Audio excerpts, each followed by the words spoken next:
शुरुआत में सेठी जी के साथ करने जा रही हूँ। सेठी जी, एक बार फिर से एक नई बहस छिड़ गई है कि अरविंद केजरीवाल की सरकार राजधानी दिल्ली में फ्रीबीज को बढ़ावा दे रही है क्योंकि वो 18 साल से ऊपर की महिलाओं को 1000 रुपए देगी। क्या लगता है इसको? क्या समझते हैं? देखिए, अगर हम कुछ भी करें उसकी उसकी कोई बात नहीं, वो फ्रीबीज नहीं है। अगर आम आदमी पार्टी कुछ महिलाओं को सम्मान देती है, सम्मान के रूप में उन्होंने ये कहा है कि वो महिला को पैसे दिए जाएंगे जो सरकारी नौकरी का नहीं करते और जो इनकम टैक्स नहीं देते और 18 साल से ऊपर की महिलाएं हैं उनको, एक जो घरेलू महिलाएं हैं ज़्यादातर उसके अंदर, उन महिलाओं को ये सम्मान जैसे पंजाब के अंदर दिया जा रहा था। पहले लोगों ने कहा आप पंजाब के अंदर दे रहे हो, दिल्ली के अंदर क्यों नहीं दे रहे? आपको हर बात में दिक्कत है। अगर आज वो महिलाओं को सम्मान दे रहे हैं तो इसमें फ्रीबीज की क्या बात है? अगर आज का जो दिल्ली का बजट है वो पूरे देश के अंदर प्रॉफिट में जाने वाला बजट है। उसके अंदर उन्होंने एजुकेशन के अंदर 16,000 करोड़ का, हेल्थ के अंदर 6,000 करोड़ का, कच्ची कॉलोनियों के अंदर, जब कच्ची कॉलोनियों के नाम के ऊपर लोग राजनीति करते थे और चुनाव के बाद उनको छोड़ देते थे, वहाँ के लोग पानी के लिए, बिजली के लिए और सीवेज सिस्टम के लिए तरसते थे। वहाँ पे युद्ध स्तर के ऊपर काम हुआ है। कच्ची कॉलोनियों के लिए, बसों के लिए उन्होंने 902 करोड़ रुपए का जो बजट है 2025 में 10,000 बसें दिल्ली के अंदर आ जाएंगी। पहले दिल्ली में पानी मुफ्त है, फ्री ले लीजिए, बिजली मुफ्त है, फ्री ले लीजिए, बस का सफर है, फ्री ले लीजिए, अब 1000 रुपया फ्री ले लीजिए। इसको फ्रीबीज नहीं कहते हैं, क्या कहते हैं? एक बात बताइए ना, इसको बोलते हैं सोशल सिक्योरिटी। अगर आप दिल्ली की जनता के लिए कोई काम करते हैं, दिल्ली की सरकार का फर्ज है। अगर गरीब आदमी के लिए वो उनका ख्याल रखती है, उनको फ्री बिजली देती है, फ्री पानी देती है, तो उनको एक सपोर्ट सिस्टम मिलता है दिल्ली की सरकार को। जो दिल्ली की सरकार, दिल्ली की जनता का टैक्स का पैसा है वो सही जगह पे इस्तेमाल हो रहा है, वो रिश्वतों में या दूसरे कामों में या उसका भ्रष्टाचार नहीं हो रहा। ठीक है, बड़ी बात। रमनीत जी प्लीज थोड़ा सा आगे आइए और समझना चाह रही हूँ कि क्या सेठी जी की बात से आप 100% सहमत हैं या फिर नहीं? बिल्कुल सहमत नहीं हो सकते। सबसे पहली बात है कि दिल्ली का जो बजट आया है तो मूलभूत आवश्यकताएं हैं, जैसे सड़क है, बिजली है, पानी है, स्वास्थ्य है। अभी मूलभूत आवश्यकताओं को पूरा यदि इन्होंने किया होता तो शायद मुझे लगता है कि जो 78,800 करोड़ का पिछला जो बजट था दिल्ली सरकार का, उसमें से 49 ऐसे विभाग हैं जहाँ पे 50% भी खर्च नहीं हुआ है अभी तक। 8 ऐसे विभाग भी हैं जहाँ पे 10% मात्र दिल्ली का जो बजट है उसमें खर्च हुआ है। तो 127 में से 49 विभाग और प्लस 8 विभाग जोड़ लीजिए, तो इन विभागों में जितना आपका बजट है उतना खर्च भी नहीं हुआ। तो सेठी जी कह तो रहे अब हम महिलाओं पर खर्च करेंगे, क्या समस्या है? तो पिछली बजट में तो इन्होंने किया नहीं। इस बार का जो बजट है 76,000 करोड़ का बजट इनका है इस साल का। तो हम कैसे आंकड़ा लगाएं? मापदंड 76,000 करोड़ ही तो मैंने कहा।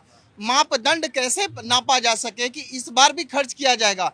सिर्फ आप लॉलीपॉप पकड़ा देंगे महिलाओं के लिए, आप कह रहे हैं कि 1,000 रुपया दिया जाएगा महिलाओं के लिए, जैसा कि जो लाडली बहना योजना है मध्य प्रदेश में जो लागू किया गया था, उसी को आपने फॉलो करने का काम तो आपको तारीफ करनी चाहिए। ये भी क्रेडिट आपको, ये क्रेडिट इनको हम थोड़ी देंगे, या तो हम शिवराज सिंह सरकार को देंगे या फिर से हम मोदी जी अगर को। अपने राज्य में कर रहे हैं जहाँ पर उनकी सरकार है, कम से कम वहाँ वो कर रहे हैं कोशिश, तो तारीफ तो कीजिए। साजा जी, ये तारीफ के काबिल ये नहीं है। मोदी सरकार को ही हम देंगे, फिर से केंद्र की सरकार को ही देंगे। घुमा फिरा करके कान इधर से पकड़िए चाहे इधर से पकड़िए, लेकिन क्रेडिट जाएगा मोदी जी को ही। क्यों जाएगा क्रेडिट? क्योंकि ये जितनी भी आप देखिए फ्रीबीज की बात करते हैं, सड़क, बिजली, पानी। आज मैं विश्वास नगर की बात करता हूँ, कल की बात करता हूँ, वहाँ पे बिजली नहीं थी। आपने वायदे किए थे ना भाई, वायदे तो ये भी किए थे कि 500 स्कूल बनाएंगे, विश्वविद्यालय। दीपावली से लेकर के यूनिवर्सिटी में, दिल्ली के विश्वविद्यालय में अभी तक वेतन नहीं मिला है उनको। उनके परिवार के ऊपर क्या बीती होगी? और किस तरह का आप बात करते हैं? 76,000 करोड़ का बजट है। अरे पिछला भी तो बजट था आपका 78,000। ठीक है, गजल अरोड़ा हमारे साथ मौजूद है, प्लीज थोड़ा सा आगे आइए। बता रहे हैं रमनीत जी कि बहुत सारे ऐसे विभाग हैं जहां पर पैसा जाना चाहिए, दिया जाना था, वेतन नहीं पहुंचा है और अब एक नए फ्रीबीज की बात शुरू हो चुकी है। कितना सही है ये? एक महिला की नजर से आप इसे कैसे देखती हैं? देखिए, पहले तो मैं इसको फ्रीबीज कहूंगी नहीं। अगर देखिए 76,000 करोड़ में से 16,000 करोड़ एजुकेशन को दे दिया, फिर उसके साथ में हमें ये बोल रहे हैं कि 1,000 महिलाओं को पर मंथ 18 साल से जो ऊपर है उनको देंगे। लेकिन बात इतनी सी है, उनका हक है, उनको मिलना चाहिए। सही बात है कि 76,000 करोड़ पे बिल्कुल सही बात है, मिलता नहीं है तो वही तो देखेंगे ना। उन्होंने दिया है, पर वो 1000 लेने के लिए कितना टाइम लगेगा? सबसे पहली बात तो यही है, कितने फॉर्म फिल करने पड़ेंगे, कितने धक्के खाने पड़ेंगे अलग अलग जगहों पे ताकि वो 1000 ले सके, फिर उनके बैंक अकाउंट बनेंगे, हर चीज होगी। लेकिन उसमें 16,000 करोड़ की हम बात क्यों नहीं करते जो एजुकेशन पे, वो भी तो उसकी बात भी तो नहीं हो रही है। फ्रीबीज कुछ नहीं है, हमारा ही पैसा, जनता का पैसा जनता को बांटा जा रहा है, बट बात यह है कि घुमा के बांटा जा रहा है, पर दिया जाएगा कि नहीं, ये क्वेश्चन की बात है। तो इस काम के लिए दिल्ली सरकार की सराहना होनी चाहिए या फिर नहीं होनी चाहिए इस फैसले के लिए? देखिए, आप ये मत भूलिए, लोकसभा के इलेक्शंस आने वाले हैं, तो कुछ तो नया दिखाना पड़ेगा। तो दिल्ली सरकार की सराहना तब होगी जब ये मिलेंगे।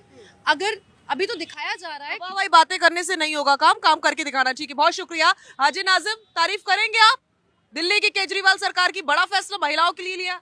हाँ साजिया जी, देखिए मैं तो तारीफ हर उस इंसान की करूंगा जो हमारे देश हित के लिए फैसला लेता है। और देखिए जिस तरीके से महिलाओं के सम्मान की बात करी गई, बहुत अच्छा फैसला। 1000 बहुत होता है, लेकिन जिस तरीके से अभी मेरे भाई ये कह रहे थे कि मोदी जी को श्रेय देना चाहिए, अरे सुन लीजिए, मैं मोदी जी को श्रेय दूंगा। अरे सुन तो लीजिए भाई, हाजी नाजिम जब कहता है तो आप लोगों के पेटों में दर्द हो जाता है। अरे सुन लीजिए, मोदी जी ने 80 करोड़ को राशन देते हैं, तो ये बताइए 80 करोड़ तो भिखारी बनने, लेकिन यहाँ 1000 अगर महिलाओं को अगर पैसा मिलेगा तो उसके काम काज में आएगा, रसोई में आएगा। महिलाओं को क्या चाहिए? रसोई अच्छी चाहिए। और मैं ये कहता हूँ कि जिस तरीके से दिल्ली सरकार ने जो बजट पेश करा, काश अगर ये बजट अगर केंद्र सरकार देती तो आज हमारी बहन बेटियां महिला जो बहुत अच्छे स्तर पर आगे बढ़ती। अच्छा, ठीक है।